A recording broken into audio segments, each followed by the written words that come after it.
ค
Hello and welcome back to another week of My Little Pony Rapidash's Revenge, or as it's known locally as the Oceanic Challengers Circuit. My name is Blue Panda, joining me on the mic is Tweet, coming into it one more week before we hit the best of three format, the final round of the Swiss bracket. I mean, Tweet, there are a couple of teams here who are in a make or break situation. Yeah, and it's going to be super exciting as well, because one thing I can say, having come off the back of, what we can say was some fairly interesting games last week, we saw some things that happened.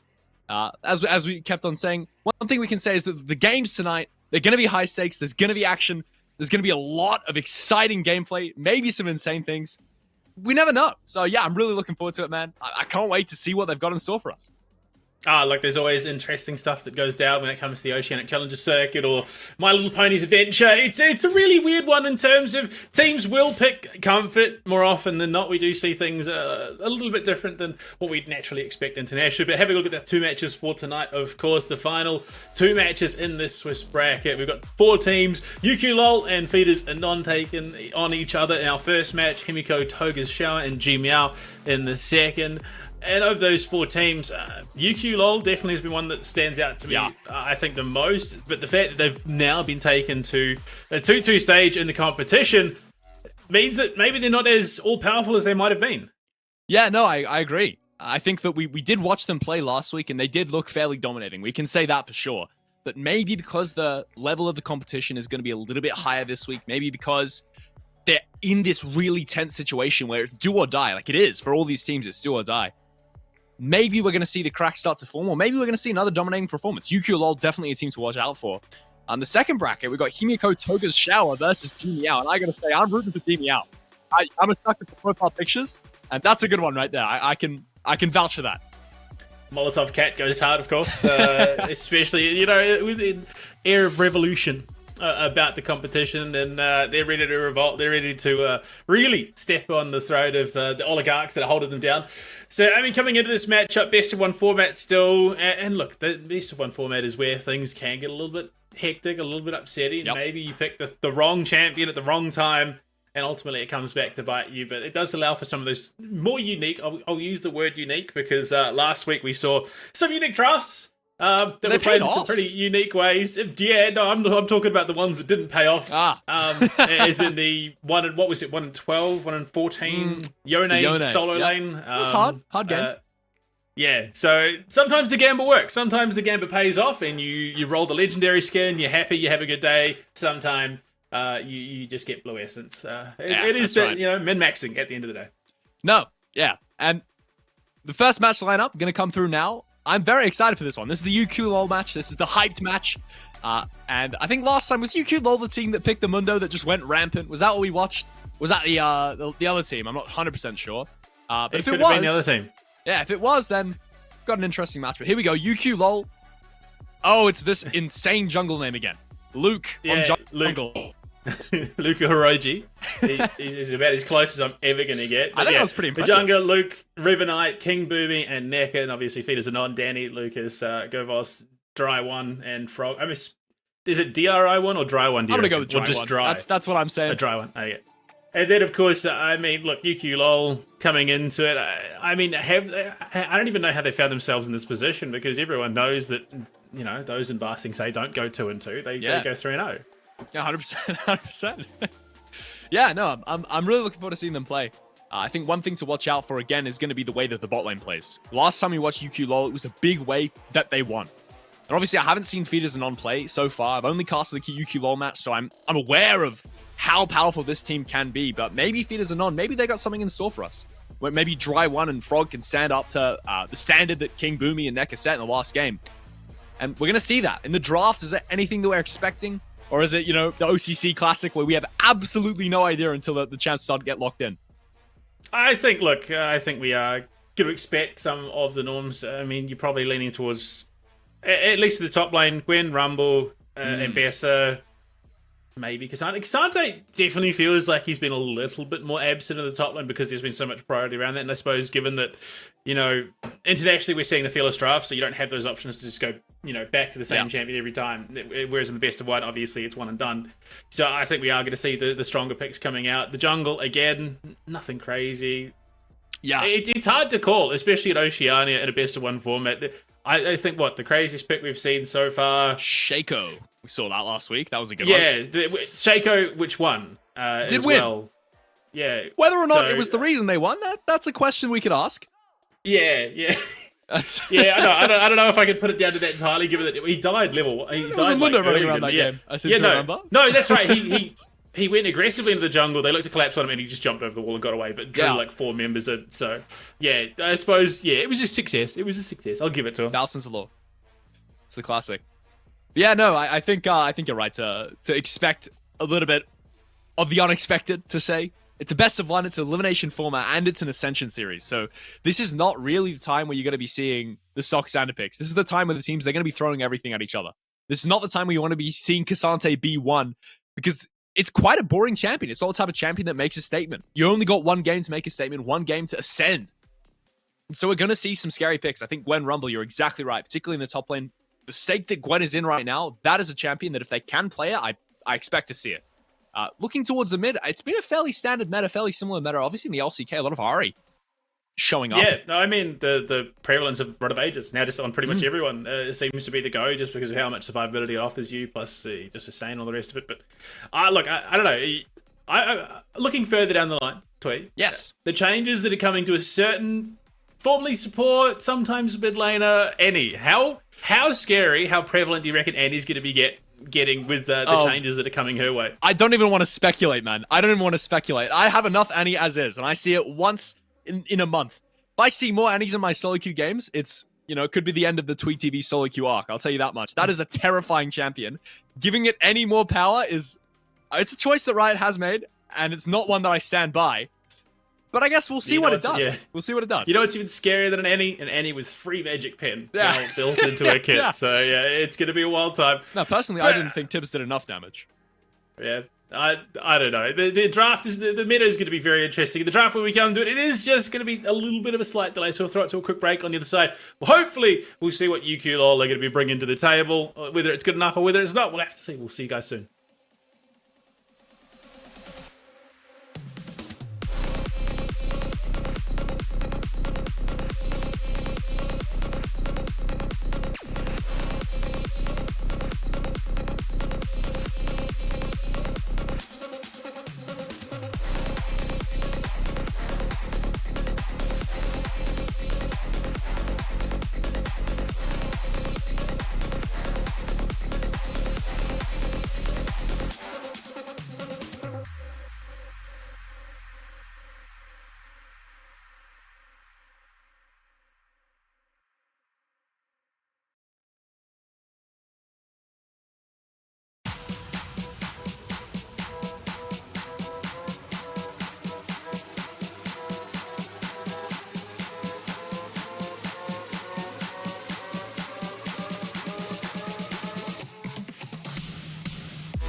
Sorry about the break. Once again, we are back here for My Little Pony Rapid Ashes Reckoning. This time around, of course, the Oceanic Challenger Circuit coming into the draft between UQ LOL and Fetus A. Nod Twee. It's time to get into the draft in just a moment. We've talked about picks that could be coming through.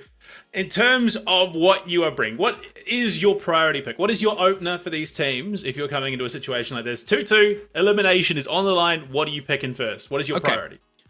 Well, I'll tell you what I wouldn't pick, which is Jhin. I would not pick a utility ADC. So if I'm going to open with an ADC, I'm going to pick something that wins lane, that is dominant. So I'm likely to pick something that's hard to counterpick that has range. So you could go for the Varus, but that opens yourself up to more aggressive junglers, which are sort of meta right now with a Neferi. Neferi first pick's another thing that I could consider as well, given how prevalent it is, how strong it is. But I think I'd still go for an ADC. You have seen Ezreal Varus trades if we're talking LCK. That's kind of what they pick early on. The other thing you can pick is if I don't know too much about the teams, if you've got any one tricks in top lane that can just play whatever they like, or play this one champ into any matchup, that's the type of thing that I'd slam on one there. Just kind of throws the gauntlet on the table, says, hey, I'll skill check you. Whether it's Renekton versus Ambessa, whatever the matchup is, I'll play it. Those are two things I'd pick. I'd pick an aggressive ADC that wins lane, or I'd pick a one-trick top.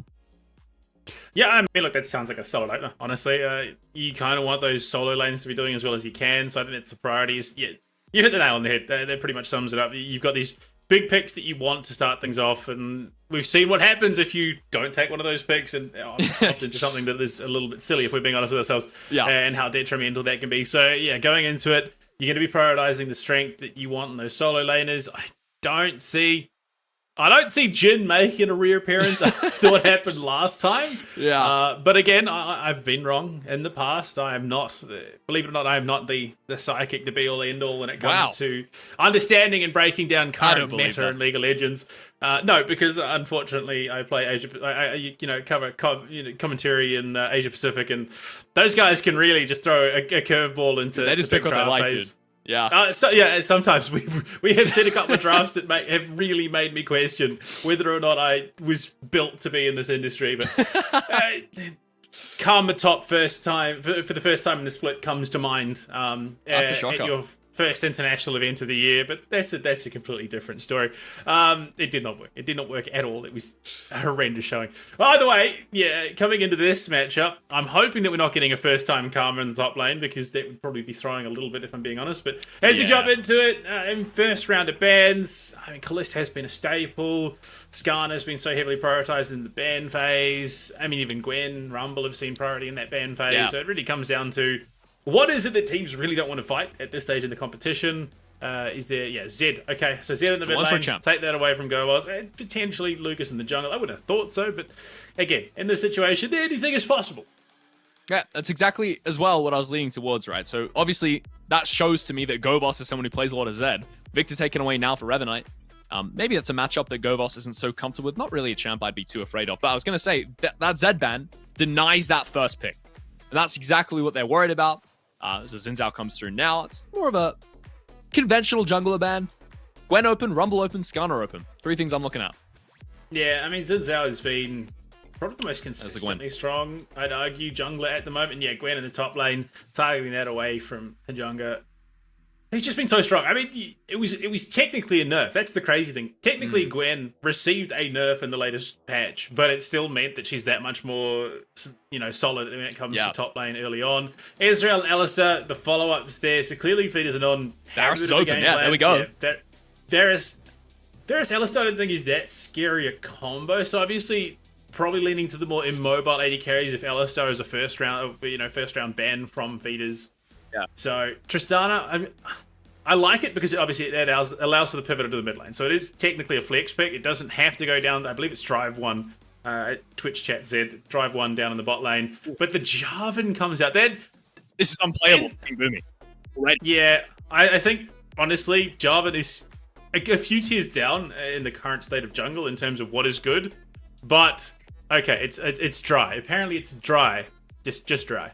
Right. I've been informed. But yeah, no, Jarvan, a little bit further down, going into a Kindred as well. So yes, well, King Boomy is going to have a horrendously rough time as a Varus. He's also now got a bailout in the form of Lucky in this Kindred, which means that as that Lamb's Respite comes down, suddenly it's not, and it's Varus Rel as well. Okay. So not only is it going to be incredibly hard to now kill King Boomy, the turnaround is just so severe.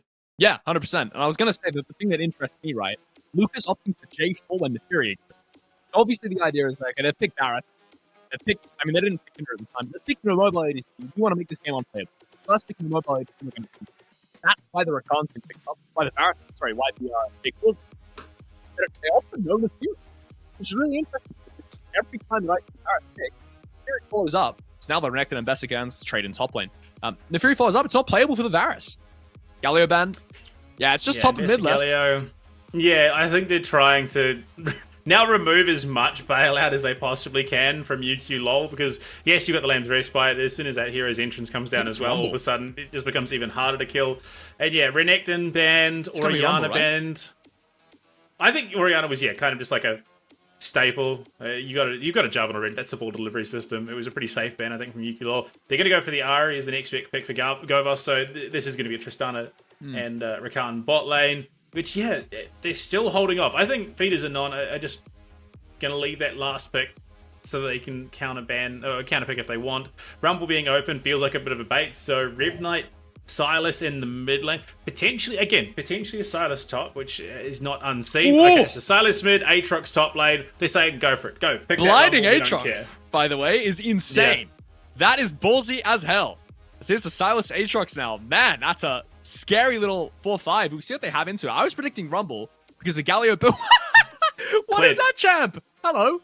I've not seen this in professional play in quite a while. Well, I'm down for it. Danny versus Necker. It's not entirely true. I've seen it. It was in the 1v1s for the LCP. It was fairly popular in the 1v1s. I mean, beating out the likes of Israel as well. Like, it was just a brutally one-sided matchup when Kled was involved. But yeah, I mean, they sort of bait out the Rumble. They're like, yeah, look, we've banned out the Gwen, we've banned out the Ambassador, we're going to be looking at something like that. Nothing. No, ban it out. They get the Aatrox out from Hajunga. And Kled into Aatrox, going to the later stages of the game, Hajunga is not going to have that healing that he so desperately needs to make him relevant in the comp at the moment. Kled, again, very mobile. It means that Aatrox is going to struggle to stick to him as well. Not to mention the fact that Kled just does a lot of damage, so... Yeah. And my big thing, as a top laner myself, I can think about the things that Aatrox hates, which is if you get in his Q1 range, if you get up in his face before he presses abilities. That's a really, really terrible thing for Aatrox, and Kled is so good at that. You see the Ignite, by the way. My guy, Shadow Reaper 14 on the Kled, is running Ignite in a professional match. Rip to Froggo. He's gone. He's in the bin. He's off the side of the rift. But yeah, no, hyper-aggressive top lane coming into this matchup. Feeders are non. Yeah, I rate it, honestly. They want to go as aggressive as possible. They want to try and take those advantages. I mean, realistically, it's not the worst call. If you can keep this Aatrox down, he is no longer that late-game menace that he tends to often turn into. So I would be expecting this to be very, very aggressive on the top side. You're going to have Lucas probably look at a repeat gank if they can get a summoner down early. This is suddenly a very, very rough top lane for Hajunga. Yeah. And my big thing as well is that if you look at King Boomy, right, he's playing the Varus. It was scary enough when it was just the J4 Tristana. And then they pick Rakan, and I'm thinking, okay, well, it's going to be a tough game for Varus. You're going to have to play around the quickness, play around the cage. And then they pick Ari, and it's a Spirit Rush and a Charmer and E-Flash and all this stuff. And now they've got a Kled, and it's just all going to be running at you at light speed. So what the hell do you even do as King Boomy in this situation? I guess we'll see. There's a game now 1 minute 30 seconds in. Buffs are spawning. Jungle's starting opposite sides. And this is a right-click Varus as well. Yeah. So I think that's probably not the right call, given the draft that we've seen. Just because you kind of want to be a little bit more standoffish. Yes. Yep. I don't think the lethal tempo build was the way to go. You've already got a Kindred. You've got someone that is going to be pumping out that consistent damage. I think you could have afforded to go lethality and given yourself a bit more security, play in the back line. Yeah. But it's the curse of the Varus. It is just destined to be mollywomped out of every team fight because he's so immobile, he just gets jumped on and dies. Well, let's see, though. Maybe he is the exception to the rule. It's right before level 2 timer. Revenite hits that final melee minion, hits the level 2. Kingslayer in the face of Gobos. Takes a very good trade. There's another trade happening in top lane there. Kled using that axe to its maximum efficacy. Putting it in the face of the god killer himself.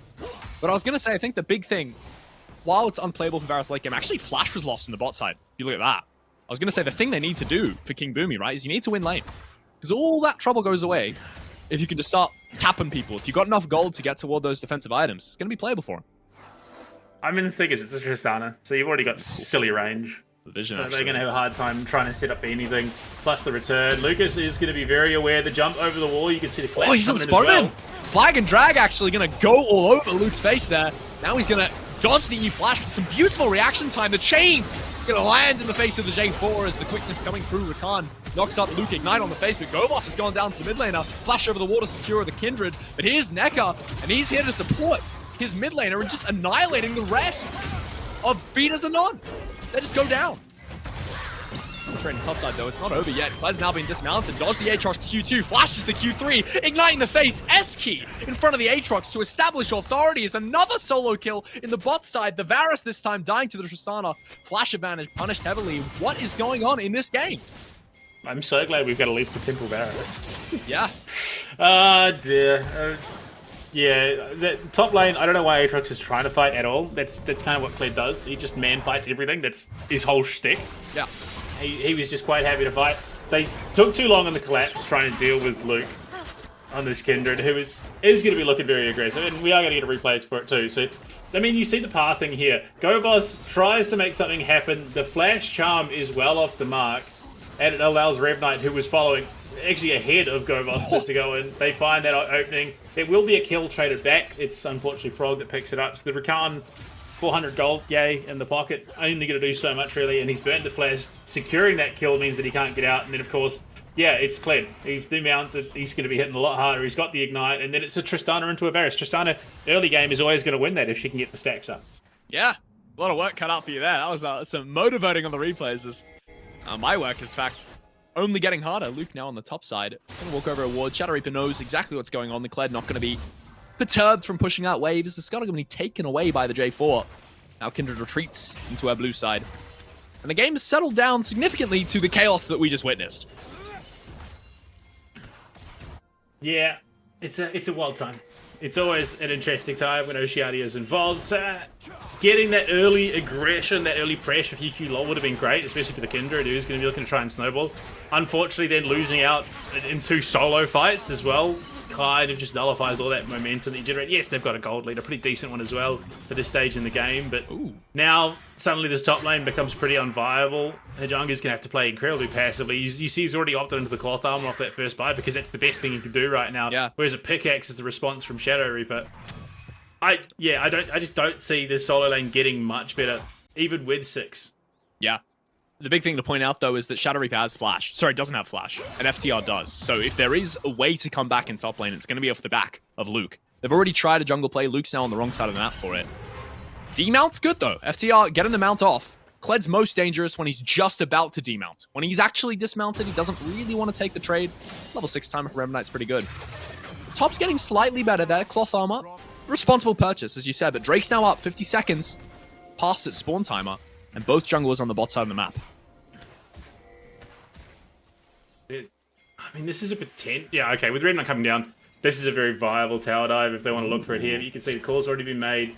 Dry is going to be very extended. Okay, so the jungle forward there. W from the Rel, going to lock up Frog and immediately knock him down, sending him spiraling into the wall there.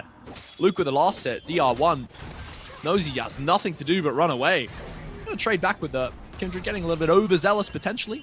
Take away the grunt, but he's hovered by the Rel, and I mean, yeah, as you called, it's a vicious dive. Rakan caught out and goes down. I mean, if Lucas does hold on for a little bit longer, there is potential counterplay under the turret, but with Rev Knight having taken Govos' ultimate there, the dash was going to still be a viable possibility to get him out of danger. But the fact that Dry was so overextended meant that Frog had to play that much more aggressively and didn't have the way out. So a bit of a rough call. Lucas is going to use this opportunity with Govos to start at the Boy Groves, which I will say is a very, very good response given what just happened down on the bot side. Given that there isn't a huge amount of priority over this dragon yet either. It's sort of something we've seen popularized a little bit over the last couple days. Let's hold that thought because there's a Spirit Rush forward there from Rev Knight. Actually just going to use it to get the wave in. Potentially was just about to run out.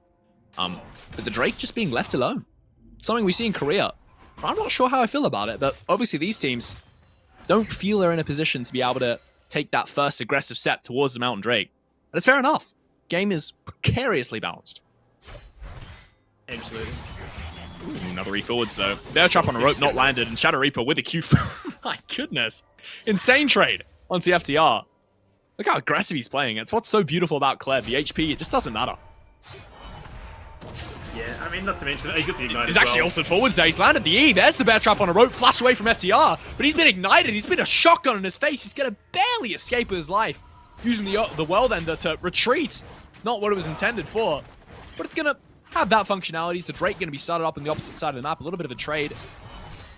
It's not really very good for FTR. What's just happened to him? Drake is going to be taken pretty freely. It's a mountain early on. So, I mean, it's something. Oh no, this is going to be rough. No, Try can get out. Bloodbath. It's a complete bloodbath. Never mind, not yet. I mean, the Chains of Corruption were there. That should have been a pretty easy kill onto Frog. All said and done, but they hold it for some reason. They had the Lamb's Respite as well, so they could have freely committed for a tower dive, had that bailout should things go a bit awry. But it's an unwarranted hesitation, I'd argue, from UQ-LOL. Maybe it was a case they just didn't know where the Jarvan was, so they couldn't freely commit to it without knowing that he was going to come and collapse the Cataclysm. So I think, yeah, better safe than sorry at this stage of the game, but realistically, if they'd had that information a little bit further deep watering, they probably would have been able to get away with that scot-free. Yeah, and you can understand it, I guess, because the mentality of a game one that's this important, right? There's only one game in the series. If you make a mistake due to, as you said, not knowing where the Cataclysm's going to come from, whether or not the J4 is actually there, you don't really want to be making that mistake. So I understand not taking the risk, but at the same time, it's a risk that potentially was worth taking. In fact, from an omnipotent POV, it definitely was, but here's another risk as the Q flash forward. Magnet Storm going to land on DL1, tries to flash away, but he gets pulled straight back into his demise. Because now Luke going to finish off the tower dive, has a Lamb's Respite. If he takes one more tower shot, not even going to need to invest it. It's a clean little business affair on the bot side as the blue team cleaning up. J4 now coming in, TP as well, on top of the flag, but I think it's a bit overzealous. Look how long it takes, man. It's not Unleashed, he's taken 10 damn years. Here he comes, but he's straight into the waiting arms of Rel, who stuns him up, and King Boomy just pumps arrows into his face. Ari goes down. Revenant had all the time in the world to walk from mid to bot before the TP even landed.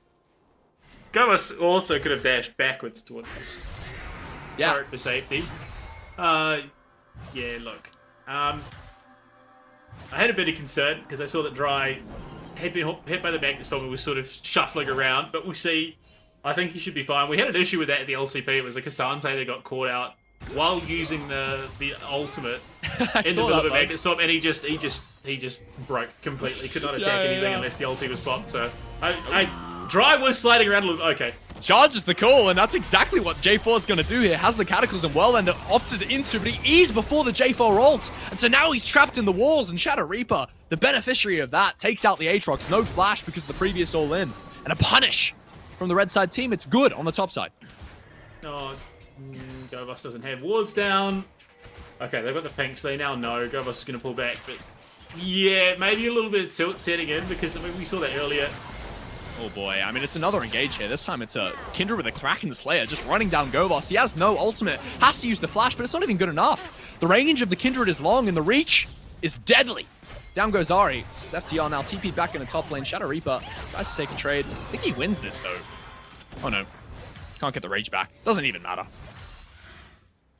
Yeah, pickaxe, triple longsword, Dorans. Yeah. It's a little bit of a scary clear at the moment, but another set of grubs for Lucas, and this might just sort of be that win condition for this Feeders and on team. Get those objectives up. Yes, they've dropped the dragon already, but you've got your second lot of void grubs. You're going to be chewing through towers when you're given the opportunity. Ooh. The problem being is if they... Oh, okay. They're just looking to bully the Aatrox. They've identified the weak point, and that weak point's name is FTR. Here comes Tristana, jumping on his head. Free little kill there. It's a 3-man on the top side. They take him out. They're not going to get too much more. Maybe they can take some plates. It's a big rotation. Only Ari now on the bot side, and I think she's going to be victim to a dive. No, Charm is really good. King Boomy actually punished for his overstep there. It was a clean dive. It would have been anyway. It's going to be a 1-for-1, it looks like, as the Spirit Rush comes through from Revenite, takes out the Ari. Really well played from Govos to even get anything in that situation. Yeah, I think that tower is not long for the world either, which means that it should be feats of strength going the way of UQ-LOL. Yeah. They got the feat of warfare. Feet of monster slaying. Unfortunately, I did say this in the LCP broadcast. I'm so upset. You got the feats of warfare, feats of monster slaying, and feats of tower. The other one, yeah. Yeah, like not like the feat of demolition. Yeah, hold this thought for now because Tristana's being forced to jump away. Frog left to die. The Magnet Storm pausing him to an early grave yet again. This time Luke's just going to flash forward. He wants blood, man. He's not going to get it though. Barrier. It's a good summoner spell. That's what it's used for. What happened here? We just have a dead Noxian general in the top lane. I don't know. Overzealous, overcommitted. Fighting it, yeah, he's fine the 1v1. He's got the Eclipse, he's got the team out. He's fine into just an Aatrox, but it was an Aatrox and a Varus in that situation. So Yeah. he can take the 1v1, not the 2v1. I can understand as a top laner the post-Tiamat need to proxy, right? It's an urge that every single one of us has. You know, it's a red-blooded urge. But in that scenario, it didn't go too well for him. But the game's settling down a little bit. Dragon spawn now. It's actually the second dragon here. And UQ lol, they're going to start it off. Well, yeah, I mean, with that, tower's down, beats the strength claim, and Boomy's in trouble. I'm sorry to interrupt, but there's just perma-fighting, isn't there, mate? King Boomy Yeah. this time, the victim of it, but he's just going to walk it off. Lethality Varus crazy, the turnaround potential, but yeah, what are we? 17 kills in 13 and a half minutes, so we're averaging more than a kill a minute. Yeah. We are making some good pace, and of course it's going to be ruinous. Oh my goodness, the Spirit Rush forward, the charm, the quickness, and down goes Varus, King Boomy. Second time he's been caught out in a span of seconds, and it's now a corpse. I'm sorry, that must have been a spectator glitch, because I don't know where the heck Aatrox just came from there. Looked like he was flying off the top rope. Yeah.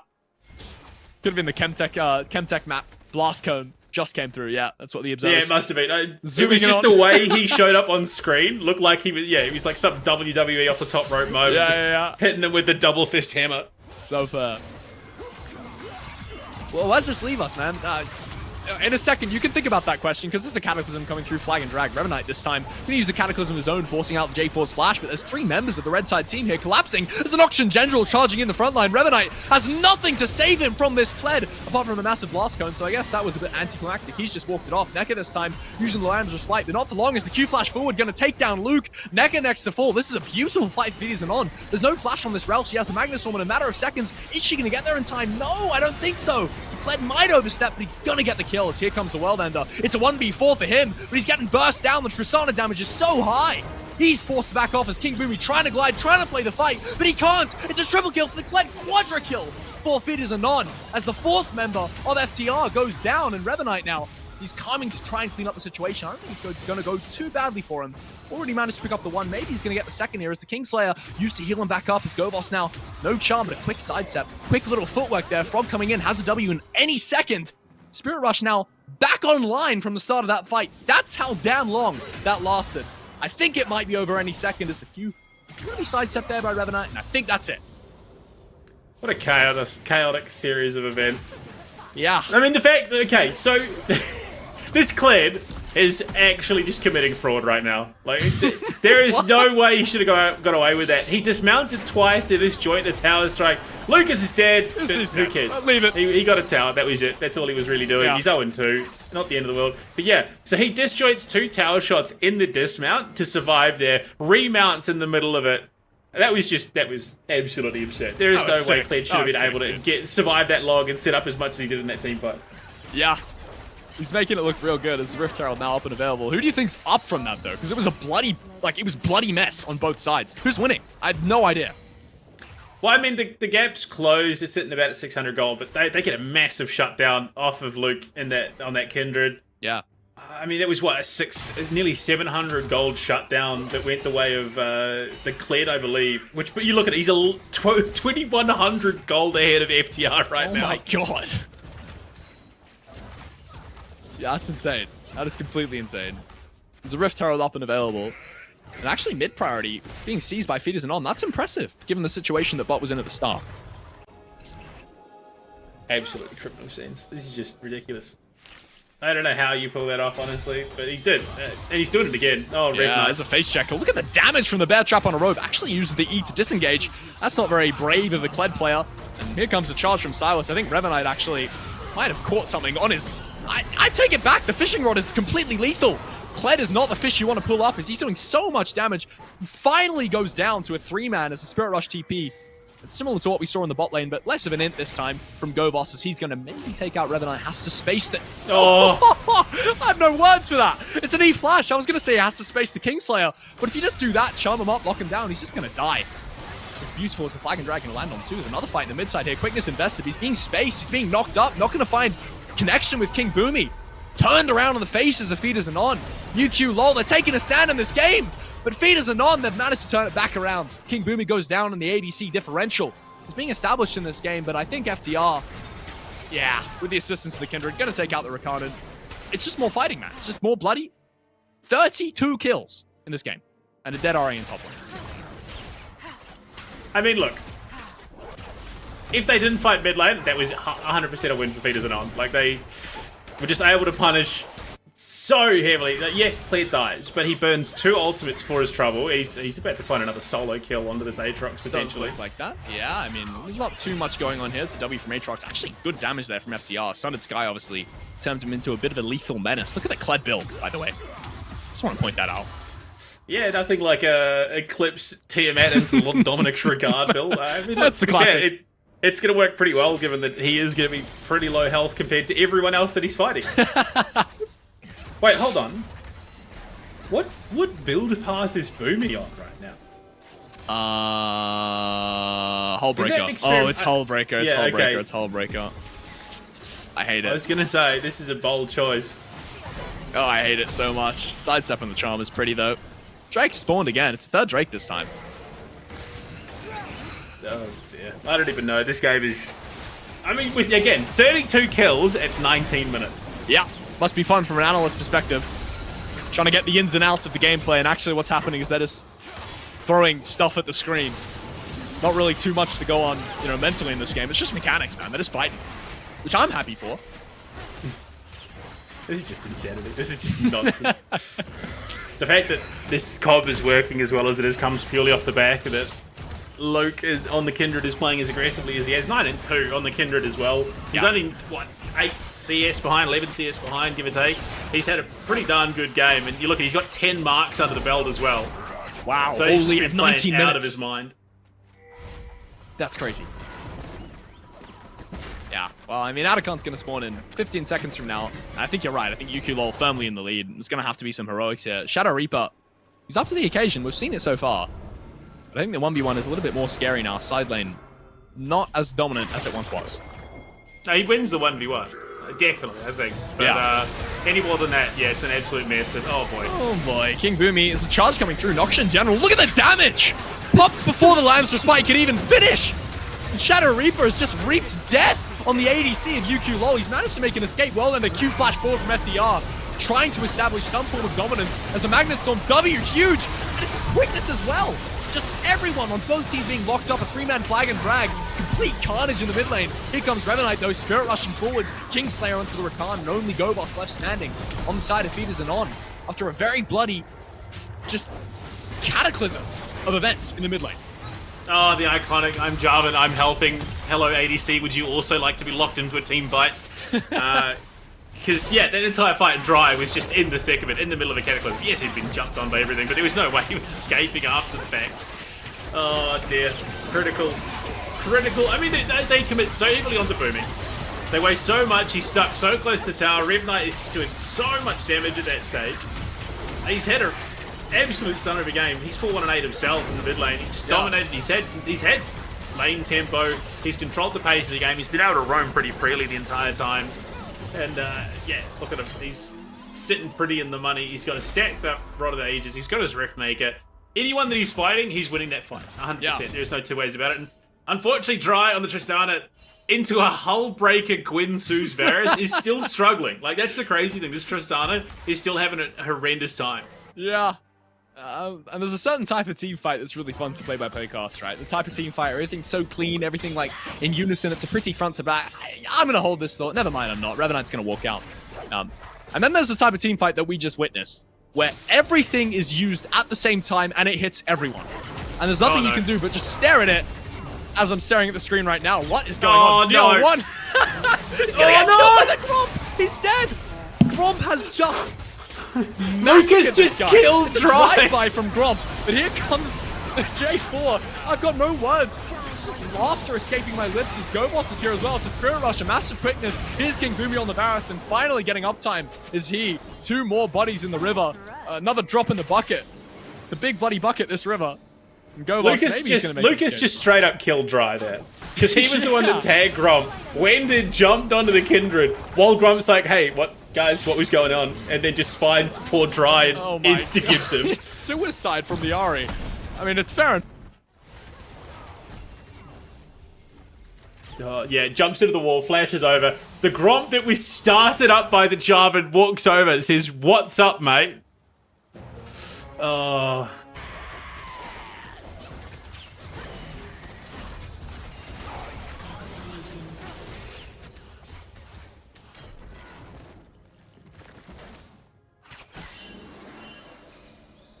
Well, speaking of pun, there's a big punish coming Rev Knight's way potentially, but yeah, for all the successes you've had in your top lane, oh boy, now Rev Knight's got that, and this Kindred is running rampant across the Rift right now. There is just seemingly no answer. Like can we get the gold difference? I just want to see. So you've got an 0-5 Jarvan. That is a what? That's almost a what? A 3, 4. Yeah, it's nearly a 4K gold lead. I've not seen it.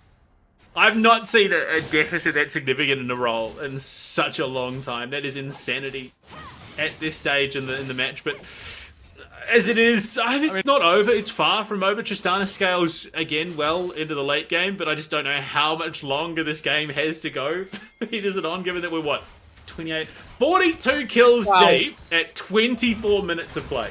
This game has its twists and turns, but they are all pointing in the same direction, you know. It's a long, twisty road, but it's going towards the coast, and the coast is UQ LOL slaughtering Feeder Xenon in just, I mean, unceremonious, disgusting fashion. Although, they might have something to say about it. Feeder Xenon, they're not going to go down quietly. There's FTR now in the top lane, Cataclysm, well then they're invested as well. It's beautiful usage of the ultimate. It's a 1v3 situation. If there was any time to stand up, look at the healing there from the Sundered Sky. Right now is the time for FTR to make a stand in this game, but the World End has run out. He's not found a single kill to refresh the duration of that ultimate, and down he goes. Shutdown on the Ari. It's nice if he doesn't. They've lost 3 towers in response, so... Ooh. Don't worry, guys. We got the Aatrox up. Yeah. Mid inhib's gone. Oh, here he comes. Cleed's about to die. Nice base is what I'd be typing in chat if I was the Aatrox. Here comes Shadow Reaper. He's just sent himself in to die. King Boomy, the one to take out the kill. Quickness not going to find any value. The Magnet Storm, on the other hand, definitely is. It's going to lock up 4 people. Is this another pentakill we're about to see? No. Luke's going to take the kill. He's gone. Get out of here, man. He's just gone. left. The Khan's gone as well. It's a slaughter. So much so that the members of Feeder Xenon have dipped before the game has ended. They died so hard, their internet DC. Like, they've kicked out the power cord to pretend that maybe there was some external factor that influenced the outcome of this game, but in fact it was the fact that UQ LOL are just better. They're just them. 33-16, doubling the kills of Feeder Xenon in the messiest, most vicious, brutal game of OCC I've seen so far. And they killed the Rakan in Fountain. The DC'd Rakan. To end it. As they end. That's brutal. That is... I mean, look, it felt like there was a competitive nature to that game up until about the 15-minute mark. And from there, it was just this brutally downhill, one-sided affair where... UQ look, I'll call it. I'll call a spade. The game was over as soon as Dry dies to Gromp because his jungler aggroed it. Like, that's it. There's mentally no recovering from that situation. That was a competitive game, but the competition was UQ LOL competing with themselves to see how much they could embarrass Feeder Xenon before the game was over. And the answer is enough to make them rage quit at 25 minutes, 30 seconds before the game ends. And they weren't even done then because they killed the DC'd guy in Fountain. That is a whole new level of disrespect. And I have a lot of respect for UQ LOL for doing that, man. That's sick. Yeah. Again, it's one of those matches where up until the 20-minute mark, there was plenty to talk about, and from then on, I mean, as soon as you see 3 members committing to try and kill the Aatrox who just doesn't die, and then you notice, well, actually, you've committed 60% of your team for one champion who is not going down, and then you see the first notification, a tower has fallen, and then you see them moving up both mid and bot lane. Oh, 2 more towers have fallen. Yeah, it was very much over at that stage. Even if they'd wanted to mount a comeback, there was nothing left in the tank. Right now, though, we've got nothing left in the tank. We need a quick break. After match 1, it was an interesting run, to say the very least. After the break, well, we'll see. Can the Shower Team Togas, it's some weird name, take on G-Meow? We'll find out if the Molotov Kitties can do it. See you back soon.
Coming back from the break, it's time for more My Little Pony Shutterfly Silence coming through. Game 2 of the evening, of course, Twee. Now, there is something that teams need to take notice of, especially coming into this stage of the competition. There are mistakes that can be made, there are mistakes that will be made, and unfortunately, there is divine intervention, the gods sending down a jungle minion just to absolutely ruin Dry's day. That is a hard thing to escape, and unfortunately, off the back of it, we're going to see. Jumps into the wall, flashes over the wall, Lucas tags the Grump into his AD carry, and ultimately seals his fate. I don't think that changes the outcome of the game at all, but still, sometimes there are things beyond even your control as a player. Yeah. And you just have to roll with the punches. Unfortunately, though, Fetus and Non are out of the tournament. They've been eliminated. UQ LOL qualifying in the next stage. Now it's time to find out who qualifies alongside them in our last match of the 2-2 stage of the Swiss bracket. Our two teams, of course, coming into it. The first, the ineffable, the unavoidable, the inevitable. It is, of course, Himiko, Toga's Shower, Lucian, Spinach, Rattles, Kevin Bacon, and Rocco, and then their opponents, the Molotov Kitties, the masters of feline destruction, G Meow, Akame, Tezaboy, Salufu, Chika Takami, and Neymar. Yeah, I'm looking forward to it, man. I definitely know what TFT comp G Meow plays. Given they are destructive cats, they're Rengar rerollers, so I'm not sure if I can go for them anymore.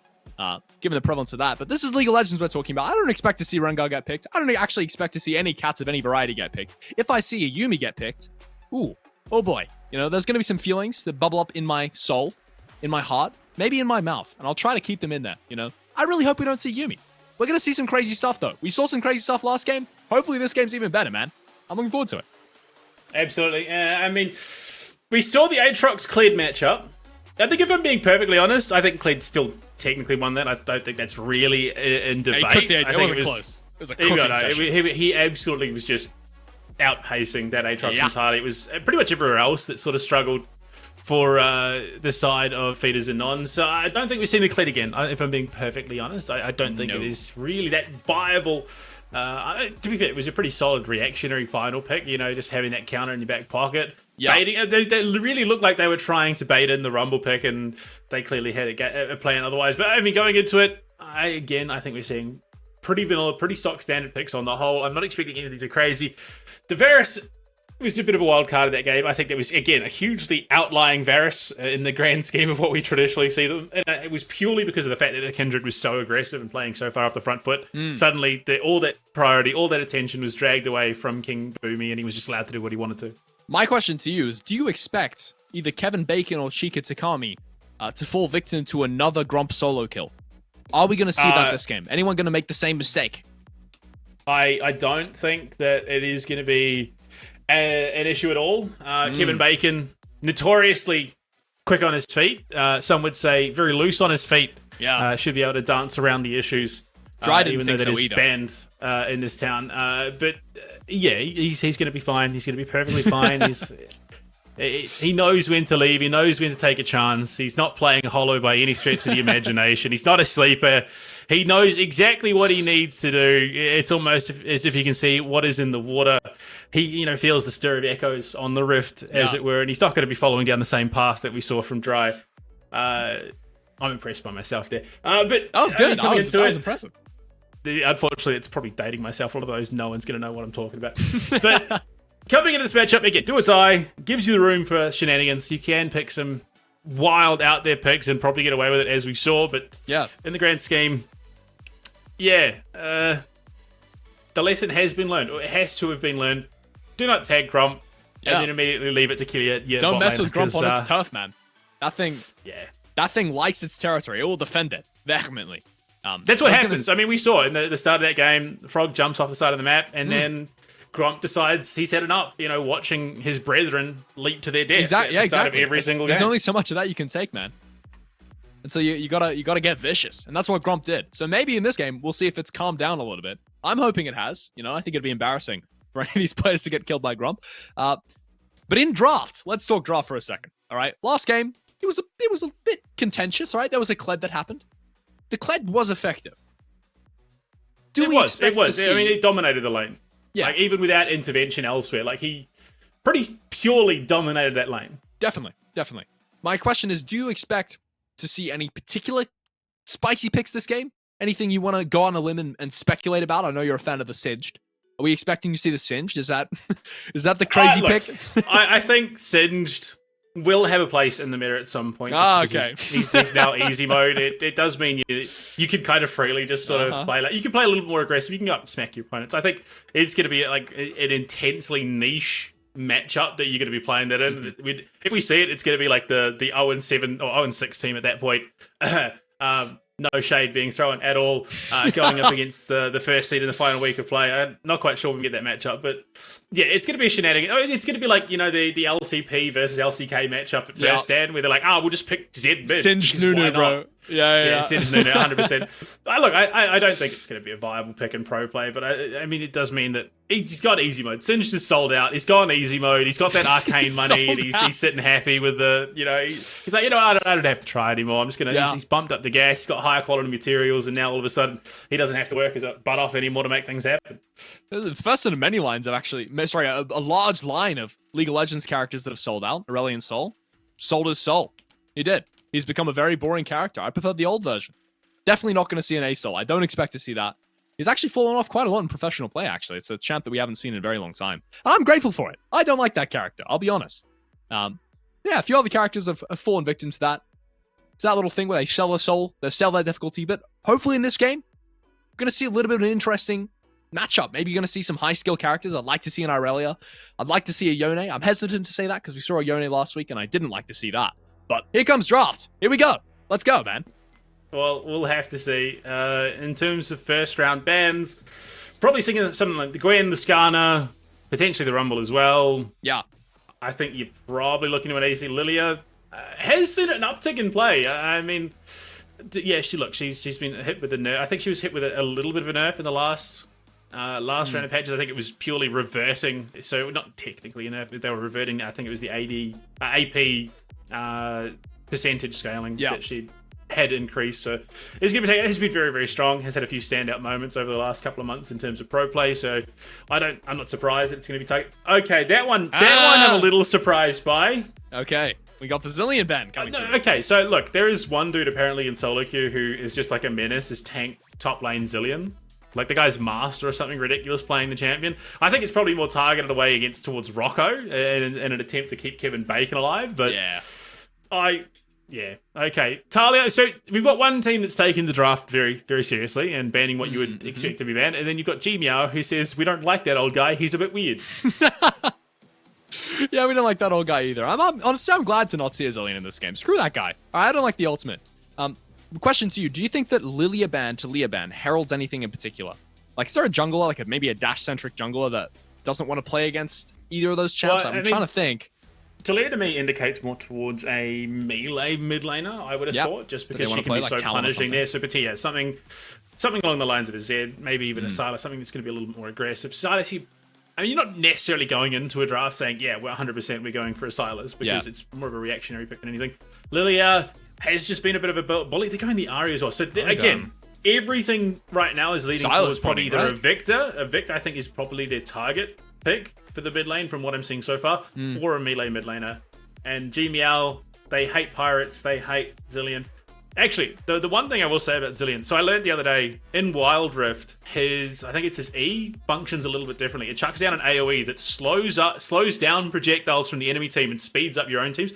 I reckon that would be so much cooler as an ability in League of Legends than what he has currently. Yeah, no, I agree strongly. I saw that. I saw its interaction with Miss Fortune. Is the Gwen ban going to come through? That is cool, man. That's cool. A lot of cool things in Wild Rift that I wish we had is the Xin Zhao first pick. I'm intrigued.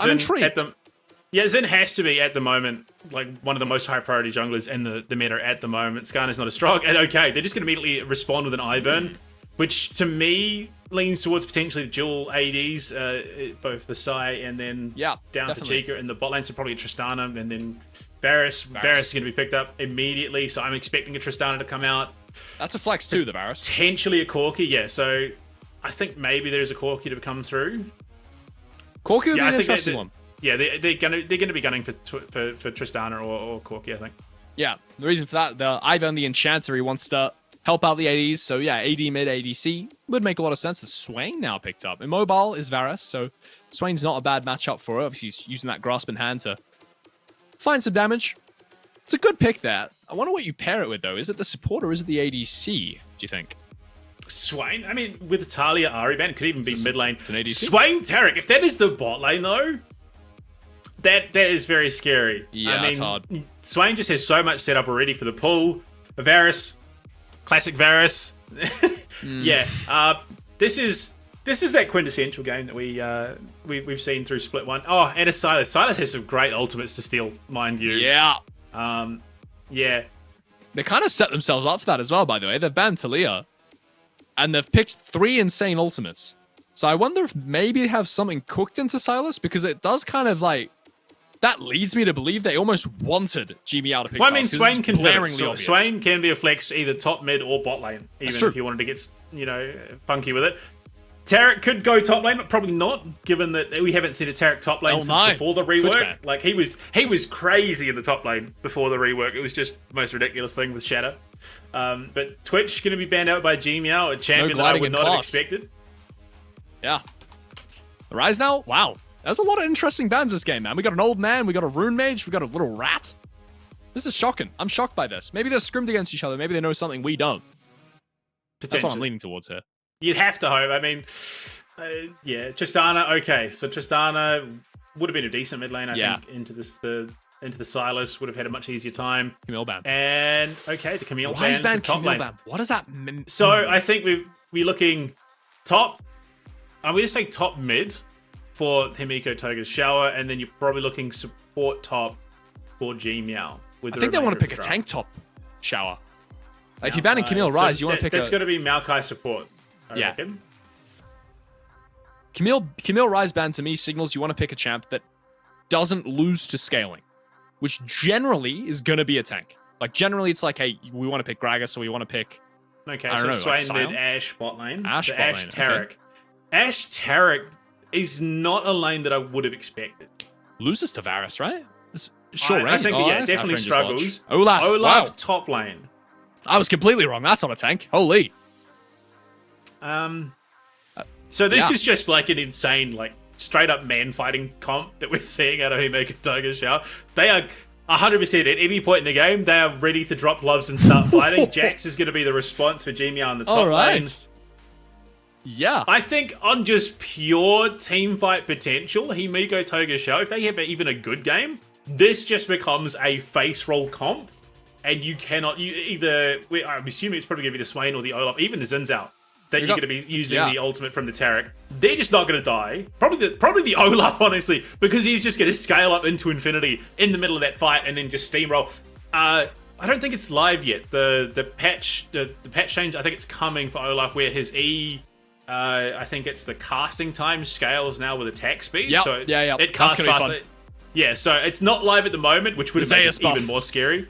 But yeah, look, as it stands, Varus Maokai into an Ashe Tarek is kind of like a wet noodle bot lane. I don't expect a huge amount of kill threat without the jungler's intervention.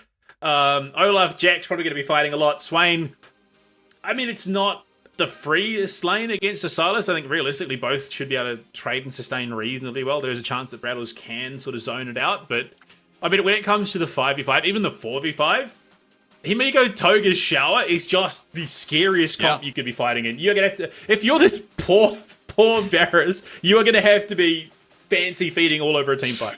The best part is that you've got Olaf's bad enough as ADC, right? Because he's got Ragnarok, so you can't CC him. Okay, I guess we'll just kill him.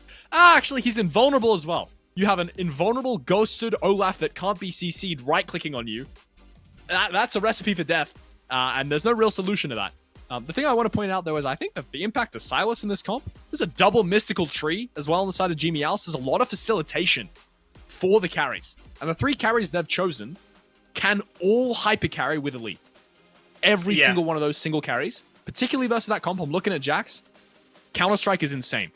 It's giga OP this game.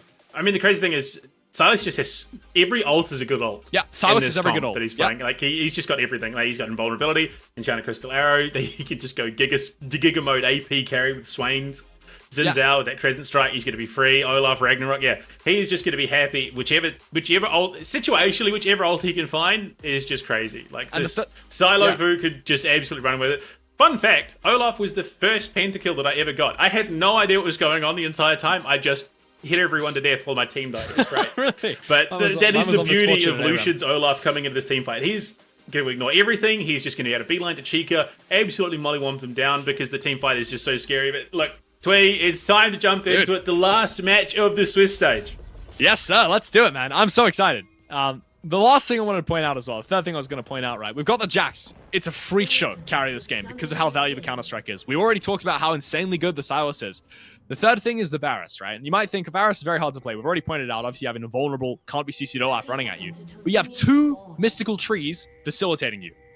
And if a Varus can't cook with 2 wise mystical trees making space for it, there's no, it shouldn't be a chef in the first place. Sorry, I'm sorry. You've watched Lord of the Rings, right? Yes. So we both know that Treebeard was not the most expeditious when it came to making decisions. That is true. They took the Edmute took its time. They were not fast. They were not quick. They did not get things done in a timely fashion, and it took the world moving essentially for them to do anything. The Mystic Trees are great and all for wisdom. Fighting, it might not be the case. All right, well, the gauntlet's been thrown down. We don't like Maokai. We don't like Ivan here on the OCC broadcast, and that's fair enough. Is the sweep going to be I didn't say that, but like, wise is good, efficient is better. I see. I mean, keep your eyes peeled on the top lane matchup, though. That's where I'm looking this game. Oh, absolutely.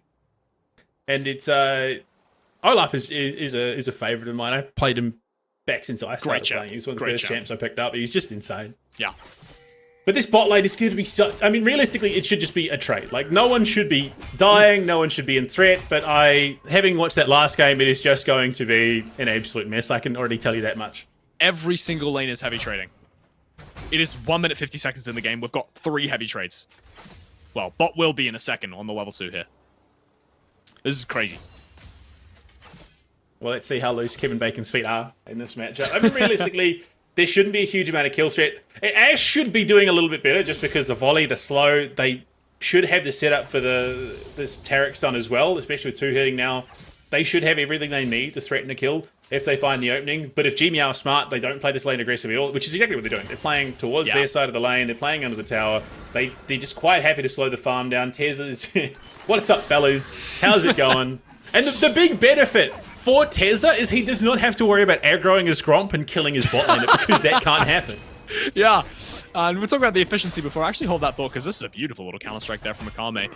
Notice he auto-attacks the Olaf before pressing it, so he tanks the minion aggro to buff up the damage that that is. He bonks him on the head, but he takes a bonk of his own there.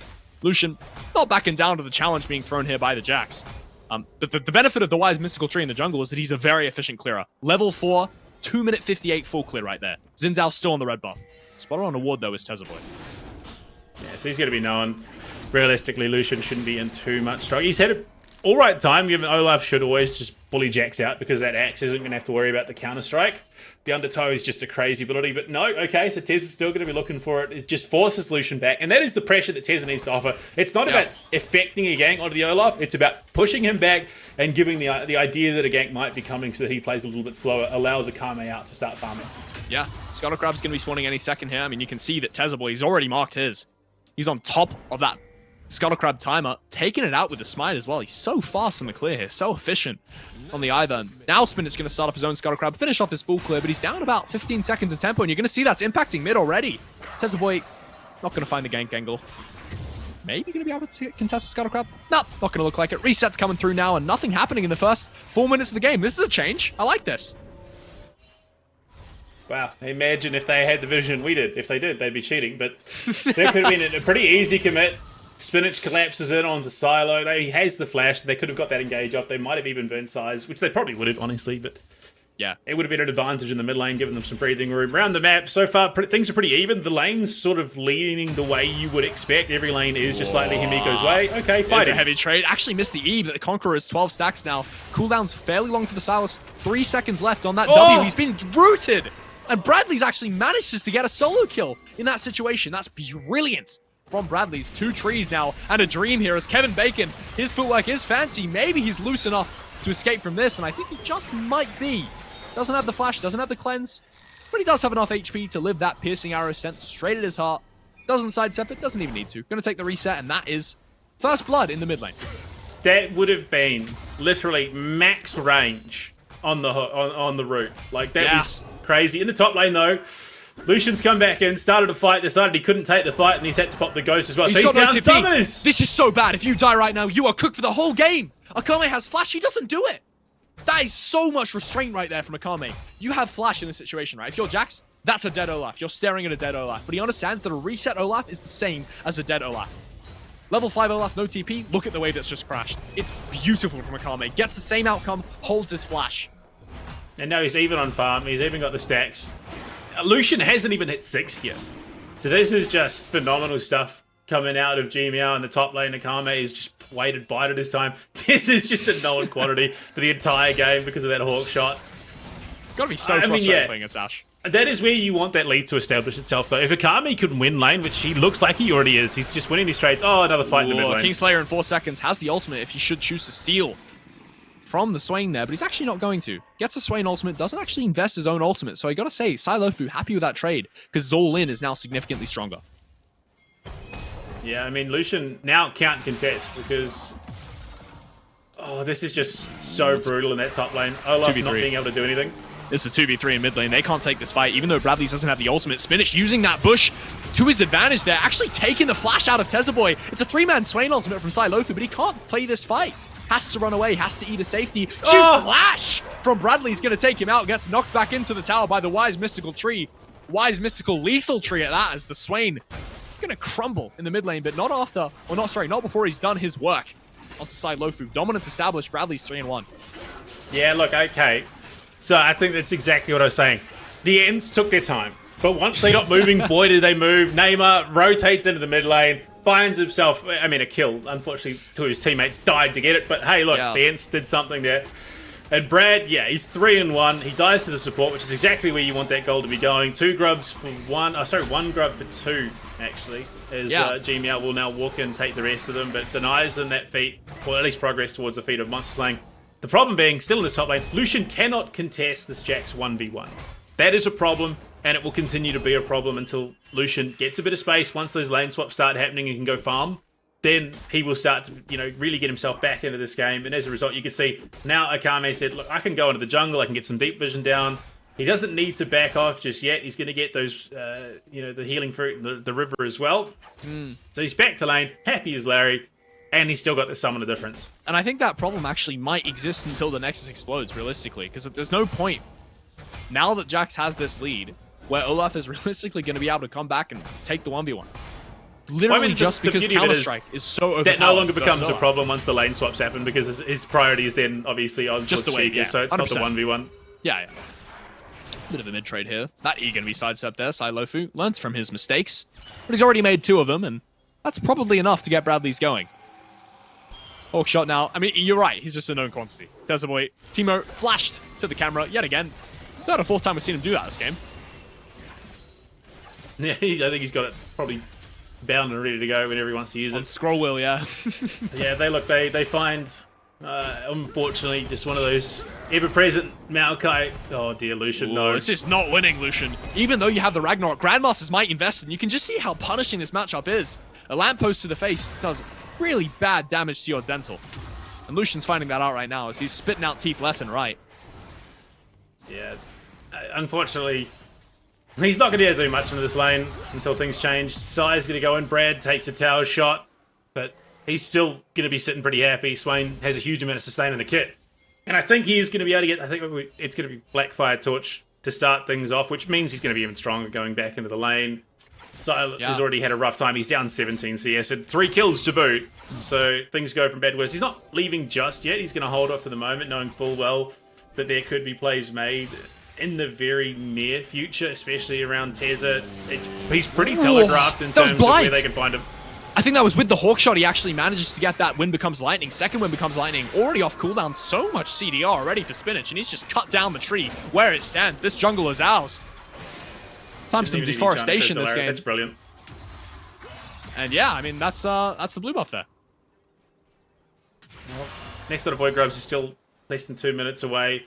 Things are not going the way that G Meow want, other than in the top side, unfortunately. Inside, he's going to find Brad's in a bush. That is a brilliant little grasping hand there. Has the ultimate if you should choose to use it. Bradley's does. Going to use it. force out the flash from Lofu, but Ghost is... it's relentless. It's going to hunt you down, and it's going to leave you as a corpse in the red side jungle. Mid-diff this game, ladies and gentlemen. And Bradley's the beneficiary of it all. Yeah, I mean, two Silas games in a row as well. Who would have thought? Yeah. Does have the Rod of Ages, though. It's actually 10-minute Rod. That's quite fast. Yeah, he's made some good time, all said and done. Unfortunately, Blackfire Torch and the Null Magic Mantle in the pocket for Brad, so he's going to come back to lane, taking less damage while also dealing more. In fact, he's just got the full upgrade. He's going to be taking next to no damage now in this mid lane fight. That Rod of Age is going to take a little while to scale up. The Enchanted Crystal Arrow we haven't really seen much of. I mean, at this stage in the game, you'd want to see that Ashe pivoted towards the mid lane, threatening towards the Grubs, which are about 40-odd seconds out. Yeah. Because you can play around the Enchanted Crystal Arrow. Oh boy. Also, so you can avoid this trade. Exactly this trade. It's a 3-man gank on the bot lane. 2 Wise Mystical Trees yet again showing their faces down here. Here comes the Ashe Arrow. Going to bury itself into Neymar as a flash forward. Chains of Corruption takes an auto attack. The shield is half a second late, but it's going to stop the Ashe W from taking out the kill onto the Varus. Kevin Bacon not going to walk away from this one in his life as the Bramble Smash comes down, sends him packing back to the shopkeeper, and it's nice for Jimmy out. I mean, it's just a lack of respect, I think, honestly, in the situation. And realistically, you should have rotated your bot lane duo towards mid earlier on. There's no reason for it 10 minutes to be having them down there still in the mirror matchup. Especially given that you're going to have someone who's going to be playing those lane ganks in the form of Tezza on the Ivan. Ivan's bread and butter is those lane ganks. Yeah. So they just fall trap, unfortunately, once again. I mean, the fact that the Chains of Corruption were held, they weren't even needed to finish off Prince Charming. And they were committed to secure the kill onto Kevin Bacon as well, where he also narrowly avoids death because right now, Grub's going to be taking Akami straight back into it. This is a very good play for Akami here. There's a Ragnarok could be invested. Ghost as well for a laugh. He chooses to use it. I think this flash might be a little bit ballsy. Doesn't quite have the damage to finish him off. And Lucian going to walk away with his life, but it's a sliver of HP. And, not a good feeling if you are Lucian this game. Akami's just, sicking it to you. He has the TP, so he's going to grab the Ninja Tabi and look to head back to lane. I don't think that's enough of an investment to really do much. Yeah, as the wind becomes lightning, going to bury itself into Neymar there. Little Tarek stun, knocked up, flashing away. Is that Maokai doesn't quite have the roots to take the re-engage angle. As Tezza Boy only level 7 to Spinach is level 8. I don't think they can play this fight. It's a bit hard, given how fed Bradley's is. Has flash as well, and ultimate. Maybe he catches out Chica. Cheeky is Chica with the sidestep there, and he's just going to walk it off. It's Kevin Bacon now by himself in the bot side. Enchanted Crystal Arrow, though, back up and available. Yeah, and this is why we see teams pivot the Ashe into a mid lane. I mean, the global pressure off an Enchanted Crystal Arrow, then playing out of the mid lane, means that it's going to be getting there a lot quicker. You can pivot either side of the map, and Lucian, he's very overextended right now. Nothing you can really do here as the Dragon actually started up 2.3 thousand HP left as the Tarek ultimate stolen away by the Silas, trying to use it to buff up his team, but he's pulled away from the most important member, which is Chica, but he starts full uptime Chica. He's actually gliding so well here. The Varus versus the Ashe is, it's very Varus favored if it's just a full uptime battle. Is Spinach actually going to remedy the situation there? Varus goes down. Finally, as Kevin Bacon now has the full uptime, gliding away on the backline. Spinach goes down. It's actually 2 members left. The trees doing their work here. The shielding, the peeling, everything in favor of Chica and Lofu, able to carry the fight as the Q gonna land in Kevin Bacon, and he's going to fall into the earth. Send home in a body bag. Yeah, look, all I'm saying is if you're Ashe Tarek mid lane, the collapse down is a lot more secure. Kevin Bacon doesn't struggle nearly as much as he does in the positioning. To be fair, I think that's about as good as it goes, given that Braddles hadn't had the chance to base. He was sitting on next to no mana when it came to that fight, and they had everything they needed for G-Meow when it came to that situation. I mean, you look at it, yeah, Brad has no mana to be taking this team fight, and he 100% gets baited out here by his team. Yeah. And you can also see the value of the trees here. Neymar doing so much work. The Bramble Smash actually doing insane damage. And both of them making so much space. At first, they're making space for Chica, and then eventually they make space for Lofu here. Tezza Boy lands the first root onto Kevin. He cleanses it. Then in a couple seconds, he lands the second one. No cleanse this time, and Lofu good enough to pick up the kill when it's set up for him this neatly. Packaged up in a little boat. Roots around the feet. Kevin Bacon not slippery enough to escape that fate. And now back to live. Tezza Boy flashes the Teemo yet again. Spotted out by the Hawkshot. Flashes the Teemo. It's a, it's a one-to-one correlation here. Prince Charming had the ult in that team fight as well, and didn't get a chance to drop it. That was weird. If he drops the ultimate there, Spinach has a hell of a lot better of a time in the middle of a team fight. He's allowed to do so much more. He sustains more, and I think ultimately that fight probably goes their way. But yeah, I don't know. It's just a lot of bizarre situations for Himiko that really is setting them up in a position where they shouldn't be. Well, Braddles is winning this mid lane fight. Sai is that confident that he can still look to instigate. Yeah, and I think he actually has every right to, because he's quite tanky. And the Swain is just not. Right, he has those Merc treads. As, you know, I'm talking about how confident he should be. He's just been clapped. Let's be honest. He's just been absolutely slaughtered in that trade. Yeah, but he's also got the orb, so he's got the heal cut onto Sai, which means that Kingslayer is just so much less effective. Real, yeah, 100%.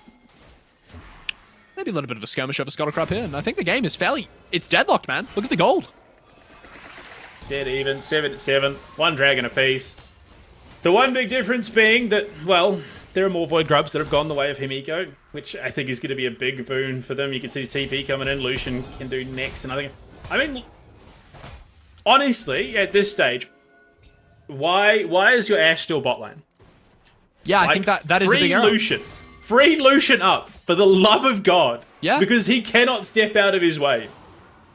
I agree. I think maybe they're following the convention. You know, the bot tower isn't dead, guys. We shouldn't swap our ADC, but, you know, it's Ashe, man. The global pressure is just so much less when the Enchanted Crystallara has to fly 10,000 feet. Not to mention the Rift Herald is up and there's fighting already going on around it. So, like, why is your Ashe not there? Yeah.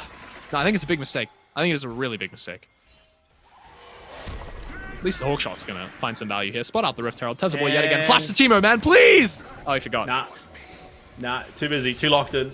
Oh, mid tower gonna go down. There's a little bit of engage there. Maokai actually gonna pop the twisting advance there, or twisted advance rather, as Sheikah gonna cleanse away from that Xin Zhao stun.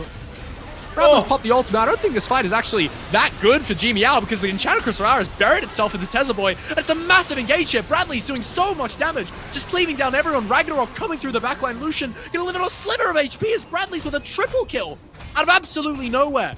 Akame can just look mid and watch as his teammates crumble. What happens when you don't let an Ivern play? That's exactly what we just saw happen. No shields coming out. He mounts immediately Lucian, who cannot be locked down. Allows Braddles to just walk up into the main cut of this G Meow team, and he just burns them away. Like, that's exactly what you want in terms of team fight from Himiko, and it's that downtown Enchanted Crystallara. Look, I have been critical of Kevin and his positioning so far, but that arrow redeems a lot of what we've seen out of him so far. It was a brilliant arrow, sets up the team fight. I mean, the fact that Sai even comes in from the backside was not able to do anything. You look at it here. This, by all rights, looks like a horrendous team fight for Himiko. Yeah, Braddles is deep, has the ultimate to go. Lucian TP's in. They hit the Enchanted Crystal onto arrow to Teza. He can't do anything. He pops the ult, dies immediately. And from there, Braddles is already so far charged. Spinach is doing so much damage, and Lucian there on top of it. That was a 4v4. Effectively. Yeah. The difference being Akame for Kevin Bacon. I think I'd rather Kevin Bacon there in that situation, but he doesn't, and they still win the fight regardless. Yeah, it's crazy, and it actually shows you the value of going for Blackfire Touch first on Swain. It's not something you'd see in solo queue. It's a very one tricky thing to do because the way you have to play is so much harder. Swain is not a champ that does well if you don't build HP, because he's hard to play. He just is. He's short range. But when you're this good, when you're Bradler's level of mastery on this champion, you make it work. You just carry a team fight. It's that simple. Blackfire Torch into Rylai's as well. Yeah. So now he's getting that HP. Oh boy, there's another fight brewing. A bit of an ARAM here. Brutal on Neymar. 2 trees, some bushes for them to hide in, and a daisy. I think you're feeling a little bit better now if you are G Meow. This 5v5 looks happier. But look, Botman. Lucian, he's been given some space now. Has the Stride Breaker. Unfortunately, he still takes a wee while, even with Void Grubs, to take that tower down. He's only got the 4. I think if they'd had all 6, this would be a much better time. But you look at it as it stands, that dragon is up, ready to go. Hawkshot is going to be invaluable here for that information gathering. Yeah. He's actually managed to escape away from that situation. I thought the 4-man rotation there would be enough to catch out Lucian as the Rift Herald going to be invested in the mid lane. No real tower for it to take, no tier 2s left. Maybe it would have been better to use it top, but nope, they're going to use it mid. Maybe gives them some tempo. Yeah, it's exactly what it's going to do. Look at the dragon, taking it out. Lucian, yet again. Gonna be first to hit the objective. I'm helping, guys. Look, I'm here. Oh, we saw that at a Jarvan. It's what killed Dry in that mid lane tier 1 fight. Jarvan helping. But yeah, Lucian, he's gotten some, momentum under his belt now. With an Infernal Soul, I think this is going to do absolute bits for the blue side. Yeah. I mean, the Swain with the Infernal Soul is just going to be that much harder. They have a little bit of extra AP, a little bit extra burst. Same with the Ashe, same with the Xin and the Lucian. But as it stands, I mean, Sundered Sky up and available. Lucian, while he has been struggling, has still been getting some gold in. He's not nearly as far ahead as Akame, who really righted the ship, but he's got a couple of kills, got some great assists. Spinach has just sort of been staying the course, keeping on. He's got himself 3 kills to boot as well. And I mean, for all said and done, while the spot lane for Kevin and Prince Charming has been struggling, their impact is not necessarily gutted by the fact that they haven't had a stellar laning phase. You've still got the old out of the Tarek, you've still got the Enchanted Crystal Arrow. They're still going to have effect in a team fight, regardless of how well the lane phase has gone. Yeah, it's the benefit of picking these utility-focused champions. I mean, Tarek Ultimate, there's no item in the game that will make that any better. Right? That's fine. Tarek can go 07. He's still going to be able to have that effect in the team fight, as you pointed out. It's Kevin Bacon. I mean, it's just uncontested, this mid-wave priority.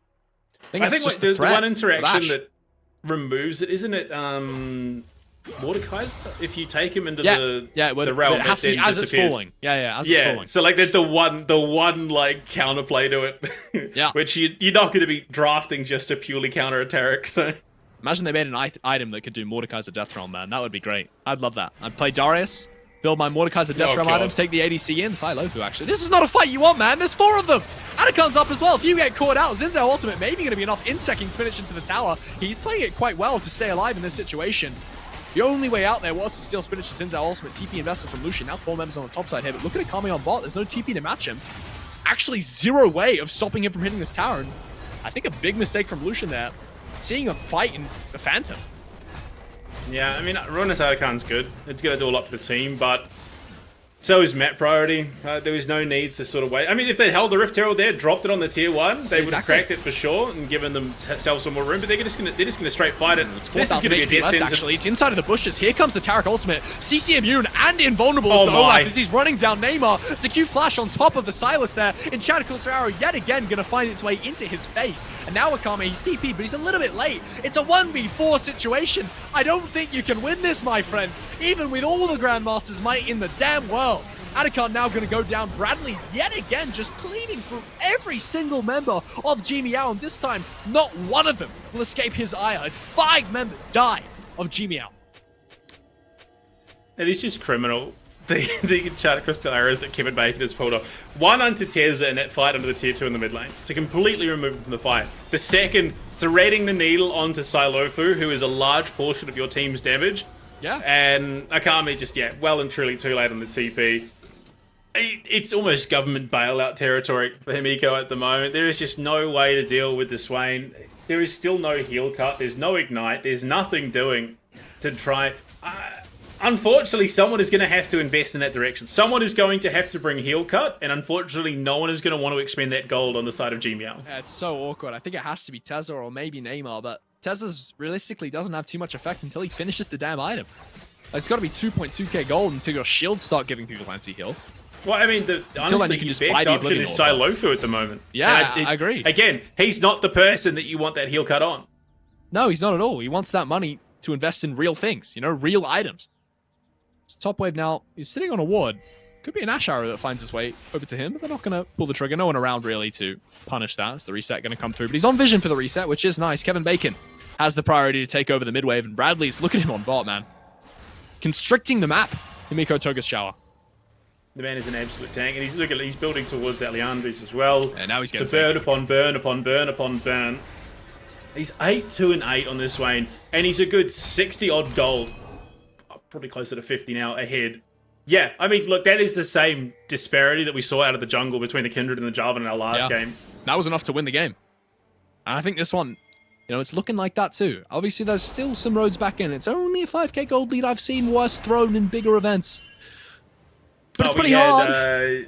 12-14k between Talon and Team Secret Wales and LCP, which we worked out, I think, was like the 5th biggest official gold comeback in competitive play. Like, it was just crazy. G2 Weibo and Worlds 23, fairly similar as the Ragnarok actually used there just to avoid the counter-strike. This top matchup not getting any easier for Lucian, despite the fact he's 2-1 and his opponent is 0-0. Sorry, 0-1. 0-0 is not the scoreline that he's currently sitting at. It's a much better one. Another Enchanted Crystal Arrow going to find its way. There's a Twisted Advance this time to peel him. 2 trees and a Dream. And they're going to walk it off. But the trade is a Drake and Spinach. He's happy to pick this up. Yeah, I'm just drawing so much attention, so much priority on the top side.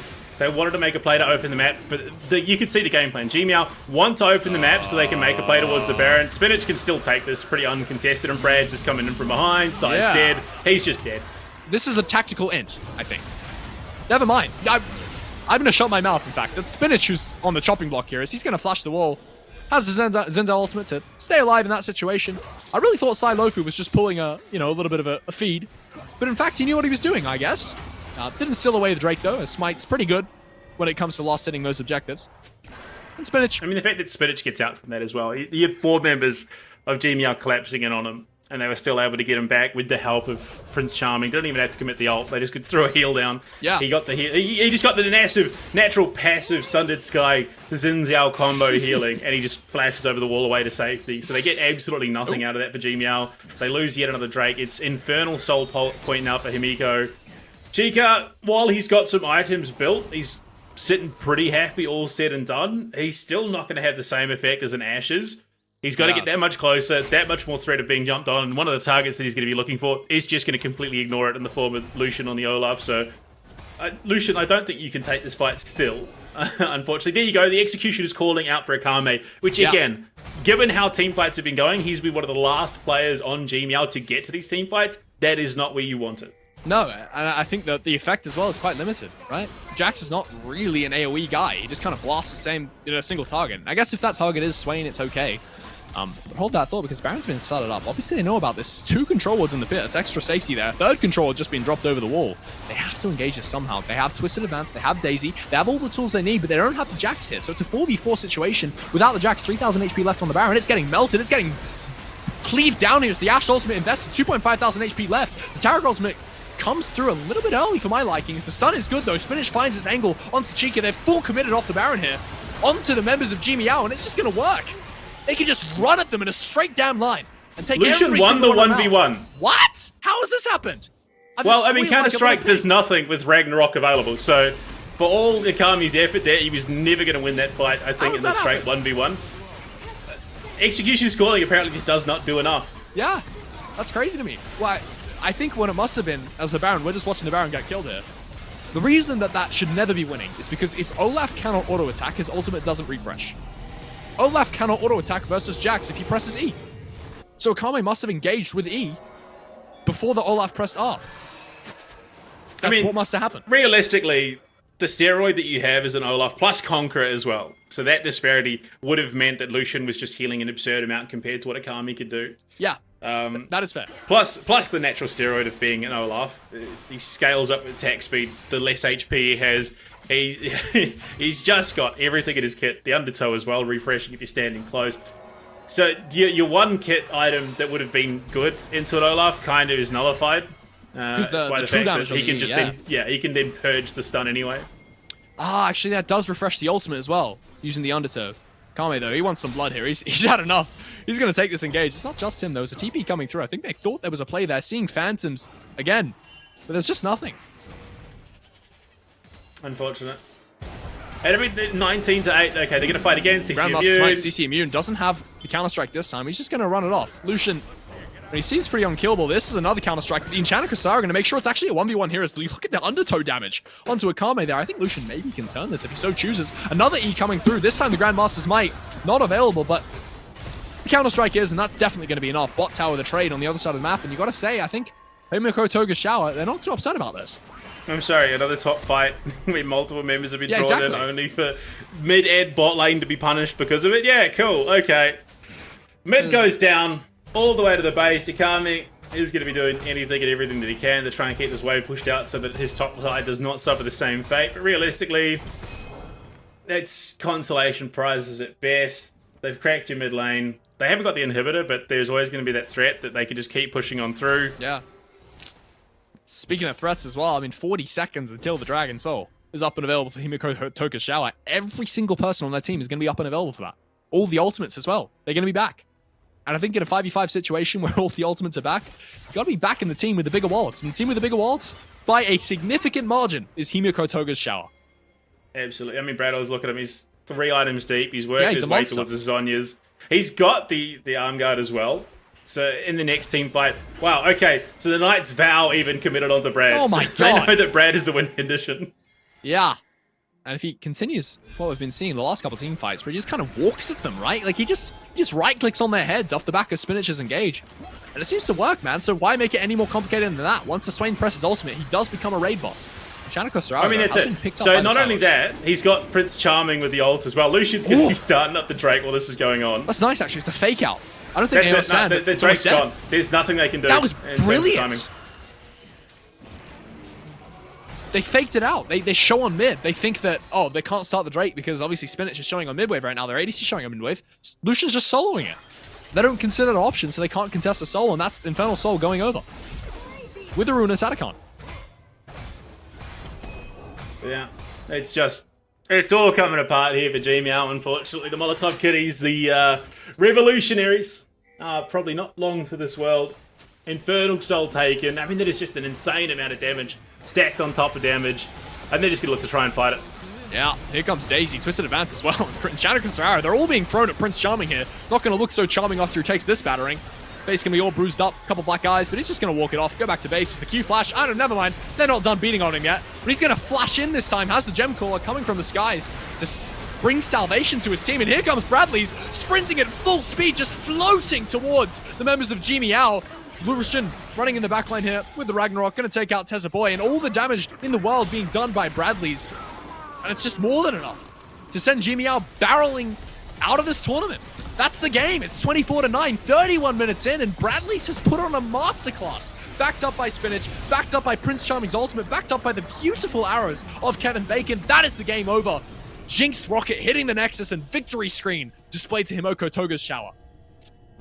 Brad with 23 of 24 kill participation in that game. Jesus. He had 11 kills, 12 assists, 23 between the two, and 24 kills that entire game. And the one that he wasn't involved with was Lucian's solo kill onto Akami in the bot lane while they were fighting over the Baron. I mean, that's crazy. He's a monster. He's an absolute monster. I mean, people were wondering why there was no Swain ban, and I'm on the same bandwagon. Why was he not banned out there? Because if not for that Swain, that was a drastically different game. Yeah, 100%. I mean, he's establishing dominance from literally the first minute. I remember calling very early on. Look at the heavy trading in mid, and it just continued. But the heavy trade was realistically just the Silas getting beat up heavy and, taking it. That was it. That was what happened in mid. Yeah, it didn't get any better, unfortunately, for the rest of the game. He just sort of wandered wherever. I think the realistic situation, though, was there was still definitely some questionable approaches to the game there from Himiko Toga's shower. Yeah, I would agree. The Ashe is going to do so much better in the mid lane. Once, get him out earlier, get him be able to play that Enchanted Crystal Arrow from the mid lane, because he's going to have so much pressure around the map. There's no reason to just sort of sit him down there. You could see that already Chica had rotated the mid lane, looking to try and find more fights around objectives. I think the pacing was just a little bit slower than you probably need going into the next stage of the competition. Let's have a look at the Swiss stage, though. Given that was the last game of the Swiss, let's see how it all rounded out. And our team's qualifying. Unfortunately for Monks Feeders Anonymous, 5 Mighty Bulldogs, Roundtable and G-Meow, they are eliminated. Poor Bastion. Talked so much smack. And he's unfortunately not going to be qualifying in the next stage of the competition. But qualified is Jizz Loves Y'all, UQ LOL, AL, YYG, and of course Himiko Toga's shower. They will be making it to the best of 3 in the Oceanic Challengers circuit. I mean, Twee, are they the teams that you thought would be on through? Shockingly, yes, actually. Jesus Loves Y'all, the first time I saw them play. ALE, the first time I saw them play. Himiko Toga's shower, I mean, just then they showed us just how good they are. UQ LOL, I mean, it was a dominant performance in both games I watched them play. So all these teams that made it through, it's tough competition. And I cannot wait to see what they do when they're matched up against each other. Because it feels like unstoppable forces, immovable objects, clashing, combining, seeing what happens. And of course, it's going to be even more exciting seeing the best of 3 format coming out as well. But obviously, shout out to Sansprel GG coming on board, making all of this happen, giving us that support. Without that sort of, support in the grassroots community, there wouldn't be a heck of a lot of it anymore. We know times are a bit tough, Twee. Oceania. We've got to rally around the boys. We've got to rally around the grassroots competition. And we've got to make sure that it all keeps rolling. But I mean, your thoughts, the Swiss stage done. Looking towards the best 3 format, Twee. What are you expecting? How are you feeling? I mean, is the competition where you wanted it to be? I'm getting excited just thinking about it next week, man. A best of 3 with these teams playing against each other, with how chaotic some of these matches that we've seen so far have been. And they have been chaotic, let's be honest. That has been the cleanest match we've watched in 2 weeks. That is the standard, what we just watched, of clean, right? Some of the matches we're about to watch next week, some of the best of threes, the flip-flopping, the team fights, the ridiculous insanity picks we're going to see in mid lane. We're going to see Kled versus Swain. I don't know. We're going to see some crazy stuff, man. We're going to see Shakos, probably, all right? What we are going to see is fun, and I can't wait to watch it. Absolutely, but for the Swiss stage here of the OCC, we are done. Until next week, make sure you're back for the best of 3 format. My Little Pony Shutterfly's Revenge coming through to you next week. Make sure you're here for it, otherwise you're going to miss out. We'll see you guys then.